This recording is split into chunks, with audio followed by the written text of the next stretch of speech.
I've had to get up early again, which, wow.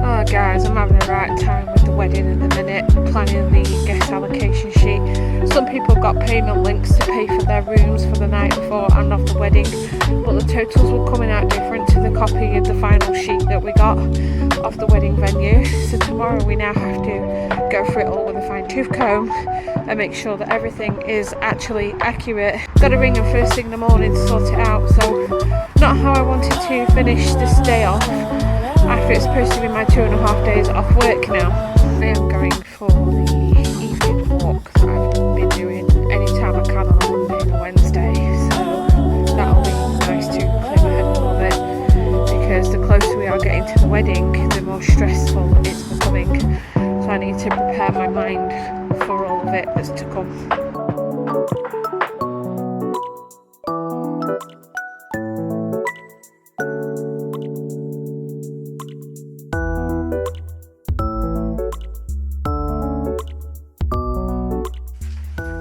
Guys, it is Thursday. It is cloudy again. The sun is trying to break through, but I'm seriously debating if I put contact lenses in today or just stick with my normal sunglasses, because the clouds are trying to break, but there's really thick grey cloud as well, so I'm trying to decide if it's worth it. I could take my contact lenses with me and put them in some other part of the day, but I don't actually know if it's worth it. Also today as well, I am heading to my in-laws' house to sort out this guest allocation sheet, which has somehow gone very pear-shaped. I am expecting a call hopefully this morning from the wedding venue, but I'm hoping that they'll ring while I'm at their house. If not, I'll see if I can ring them back afterwards. And we need to get this thing sorted out fair and square, get everything in line with each other. The sooner that is done, the sooner I can chill out again and all the payment links are going out correctly. So I've got that to deal with today. I also need to get a very fancy dress shortened in length. I'm hoping my mum can do it, because she's got a really bad back from breaking it just over a year ago.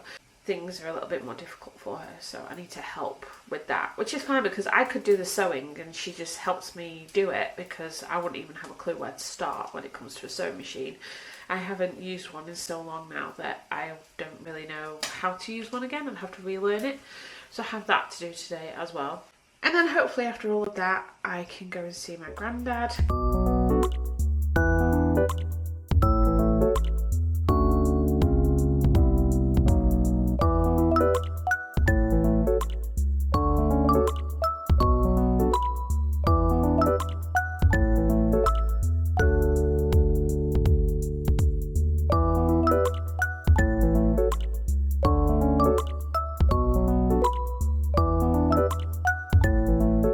I'm finally home, but it did chuck it down for most of the way back, but I got back home with no problem. The traffic was absolutely fine. It has been raining. I rang the wedding venue again as soon as I got home, and they still haven't rang me back. So that's another day of not getting anything done. I did send the amended guest allocation sheet back to the lady who's been currently overseeing our guest lists and stuff, and they did pass the message on twice now, and I've heard nothing back. This is the problem when you're organising a wedding, when they are busy, not just with other clients, but they sort of sit down and do a bit of paperwork. But even then, I thought maybe there was a pocket of time to get this sorted out, cancel the payment links that she'd already sent out, and redo them all again to make sure that they were all correct, because what we got sent yesterday didn't correlate with the payment links that they'd already sent out, and they only sent them out to a few people, not everybody. It has been very, very frustrating, and we are no closer to getting it done. It is now 3 minutes to 5, and I've heard nothing.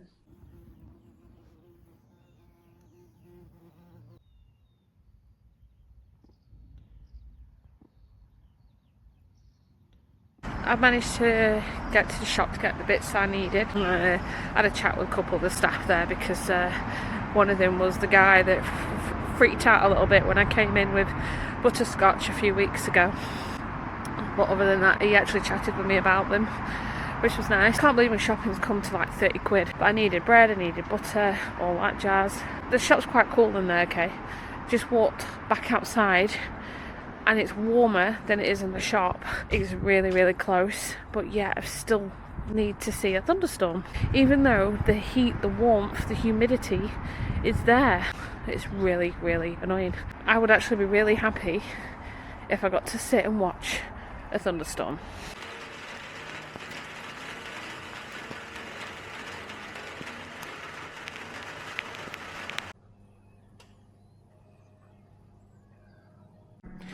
It's now 8 o'clock and me holding out hope that the venue might ring. They have not, so I'm spending my night chilling on the Xbox because I've been out for most of the day, came home, chilled out, had some food, like my evening meal. There's not really much else that I can do now, so the game has just loaded. And that means that the person who I'm waiting for is back in the lobby, so I'm going to be having a game of this. One thing I am going to start doing is looking at ways to reduce my scrolling time on the internet. I've spent a very unhealthy amount of Threads lately, which is something I never really looked at trying, but I do like Instagram a lot, and Threads is kind of a branch of Instagram, and I've seen so much stuff on there that would make one's hair curl. Things like cruelty to animals and how people post on there to flex, and I need to get away from some of that because it really gives me the ick. It really angers me. I've seen a lot of it relating to snakes and hurting snakes. And as you guys know who watch my vlogs, or anyone who has started watching them for the first time, I own 4 beautiful snakes, wonderful creatures. And when you see stuff like that, you think, why do I sit and let these people ruin my day with stuff like that? So what I am starting to do now is get back into some of the hobbies that I've kind of abandoned lately. One being things like knitting, scrapbooking. I started digital journaling again and then I've stopped again. I have bought a couple of books for Kindle and I've stopped reading them. So I need to start coming away from social media and start focusing on things like reading the novels that I've got on here, doing my journaling, scrapbooking, knitting. I have colouring books that I have neglected. I've got a code word book because code words are my favourite kind of puzzles. I can't do crosswords. I'm no good with clues unless the clues are really, really easy and the answer stares me in the face. But I enjoy a good code word. Now, usually I can never complete them and I have to look at see what the first word is in the answer section of the book. But it helps me along to get the rest of it done, and it is quite nice on relaxing and it makes my brain think differently. I have been so out of touch with like my hobbies that this is just rotting my brain. But I love my phone. I love doing stuff like that. So I need to just reduce the screen time and go back to the things that I enjoy.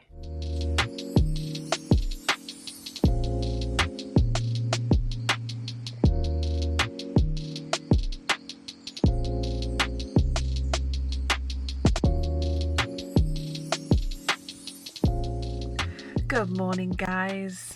It is Friday and I've had to get up early again, which I was really hoping to at some point that I'll get a lie in just for an extra hour.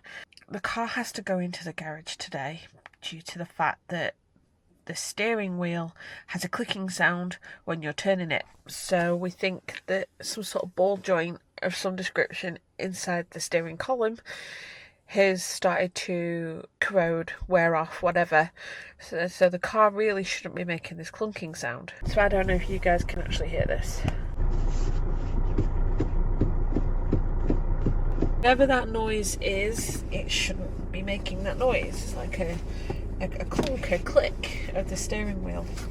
So that's why my car is heading in today. Now the part is between £3 and £30, but the labour is going to be what costs more, and they've actually quoted between £250 and £400 to fix that, because apparently it's very complicated to get in there and replace that bit. So I'm not looking forward to that. I'm hoping it's going to be the lower end of that cost, because £400 for that most is really, really expensive. But this is the part with garages and having a car, is the labour, is always the labour. When the car is being dropped off, they're actually going to drop me off at the house, because I can catch a bus, but for like £3 just to go down the road. The owner of the garage, I believe, is the one that's going to be actually taking me back himself, and he's a really good guy. We've always took the car to him. We get on with him quite well, so it's all good on that front. But it's better than catching a bus. And then on the way back, I have a feeling he might pick me up then, because where the bus stop is nowhere near the garage. The next one is like Leagate Pub near the bypass to the M55 motorway, so it's not ideal.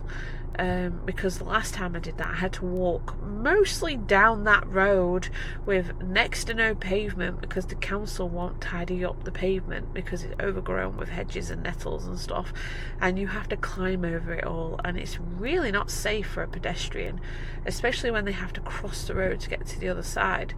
So hopefully I'm getting a lift there as well. We'll see how it goes. Half an hour later, I am back at home. The car has driven off, because Mark actually brought me back in my car and then took my car away to drive it back to the garage. He does that with the cars, and he's insured to do that, so it's all cool. He's actually shown me the little piece that he's replacing, but he has to take out the entire steering column to get to this little bit, and I tell you what, it's crazy. The piece is minuscule. But he said if I took it to an approved Kia garage, you're looking at £2,000, because they would just replace the entire wheel and steering column, apparently. Wow. So I was like, no, I'd rather pay up to the £400 to have a small piece put in, as opposed to £2,000 for an entire steering column. I'd say I'm housebound, but I'm not. I can still go out and do things, but I'm not really in a rush. Getting out of the estate was hard work, I have to say, because I was sat at the junction to pull out. My light was green, but nobody was going anywhere, because the people trying to get into Walton, into BAE, were blocking the entire junction, and they just sit there. But they look at you like it's your fault that you can't get out because they are blocking that junction. I cannot see the logic in people's thinking in that being acceptable. I mean, even the highway code actually states that you should not cross that junction until it is clear on the opposite side. Now, these people do not. They pass the test, they've done all this experience driving, but they still don't know the rules of the road. I mean, I'm always looking at things on the internet and updates of the highway code to make sure that I do not get done for driving if I do something wrong. So I am always checking it, but these people just think, oh, I've passed my test, it's all good. And I hate to say it, but the demographic of these people that do this kind of thing that I have seen is people that drive BMWs, Audis and Mercs. And now everybody who has those cars drive like that, but there is a lot of people who think that because they have these cars, these high-end cars, that they can just do what they want and they have priority because their car is nicer, it's smarter, it's faster. It's completely irrelevant. If you're going to be a tosser behind that wheel, no matter what car you've got, they still won't stop them. It's an absolute joke. After I was talking about that junction this morning, it gave me a thought. I have been in talks, emailing, toing and froing with a counsellor for, I don't know which council he does for, but he does, push things with the Lancashire County Council. And there was a couple of things I spoke to him about that he actually went and looked into and got back to me about, which I thought was really good.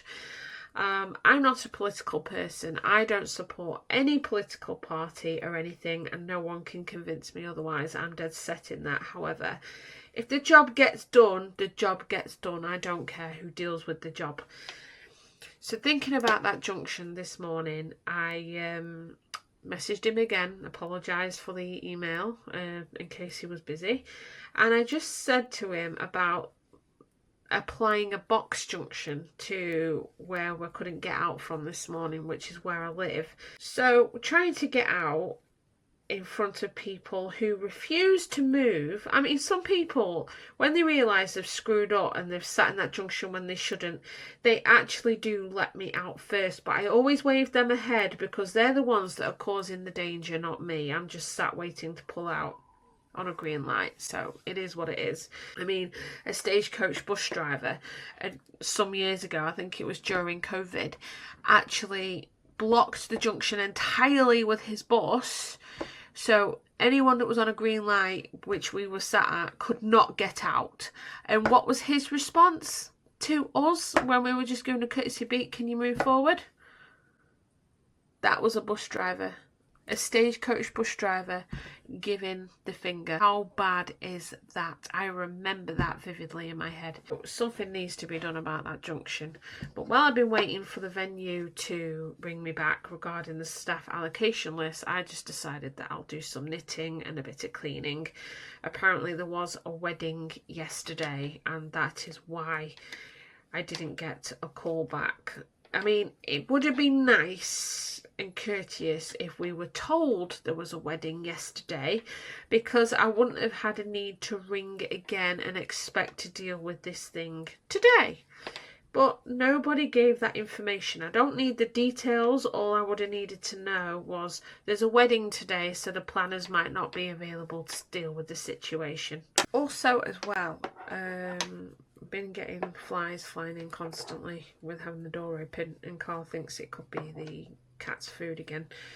We had a shore feeder for Mabel, so it just opened when she went near it and it kept the flies out, but unfortunately it broke somehow. We don't know what happened, so we went back to normal bowls, but I think they're attracting the flies in from outside, because we know flies are just stupid. They fly in, they fly around, they can't find the way back out, and then you just got this annoying buzzing near your ears all day long.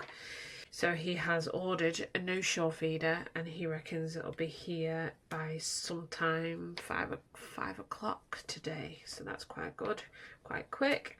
And I'm not complaining, because we really need to get it sorted out, because they're just so expensive. I think it's about 60 quid, which was actually £10 more than what it was last time. And to make matters worse, last time we ordered the cat feeder for Mabel, I gave the address to the staff at Pets at Home, postcode, everything, made sure that they got it. They relayed it back to me. It was all correct. The parcel ended up in Blackpool, a house in Blackpool. Even though ours is Preston, with a Preston postcode, it ended up in Blackpool instead. We never got it, so they did send another one out and make sure. I actually think they sent it with another courier, because you'll never believe what courier was behind it. Every. We all know what goes on with Every. They could yeet your parcel to Saturn if they had their own way, because they can't seem to aim for your bloody garden, or even your front door for that matter. My garden has become a plethora of a variety of weeds and plants that I don't even know. I don't even know what that is. But that has been coming up in reams. There's a chunk of them there and a load there.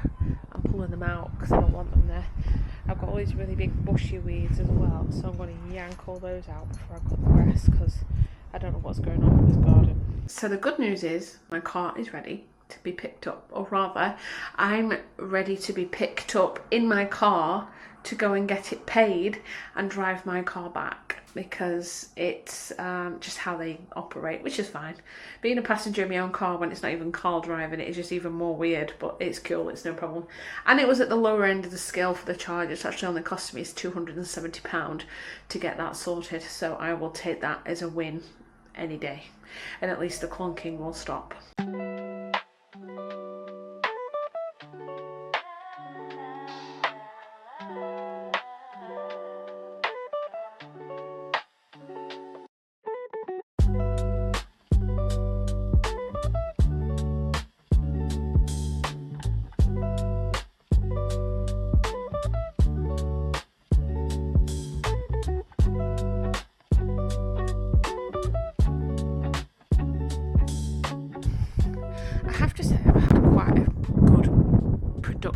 couple of days that I've had off work.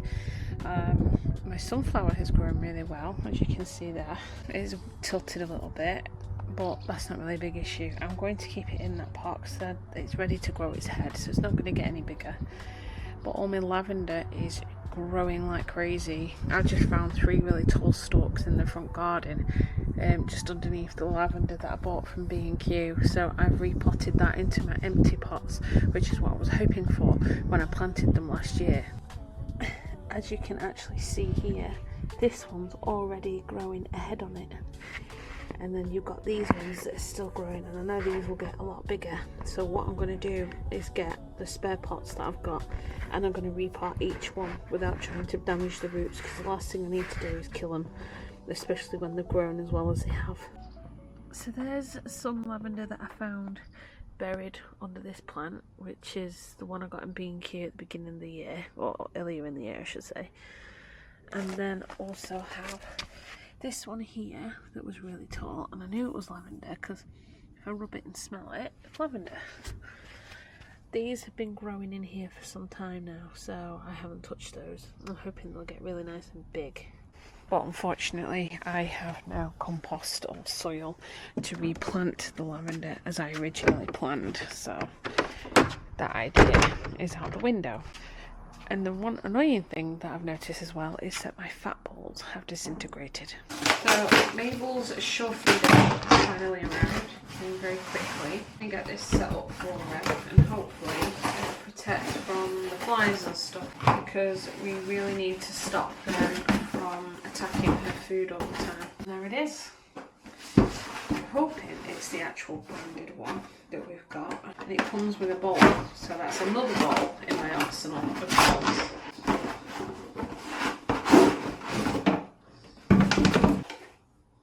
There we have it. Mabel's new pet feeder.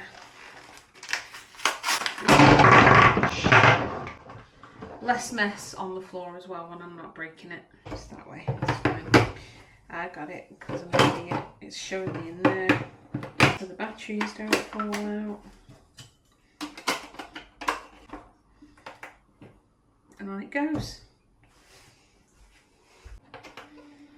Oh, and it's so clean. We'll see how long this lasts before it has to get looking grubby with age. But the main thing is we've got what we need for it.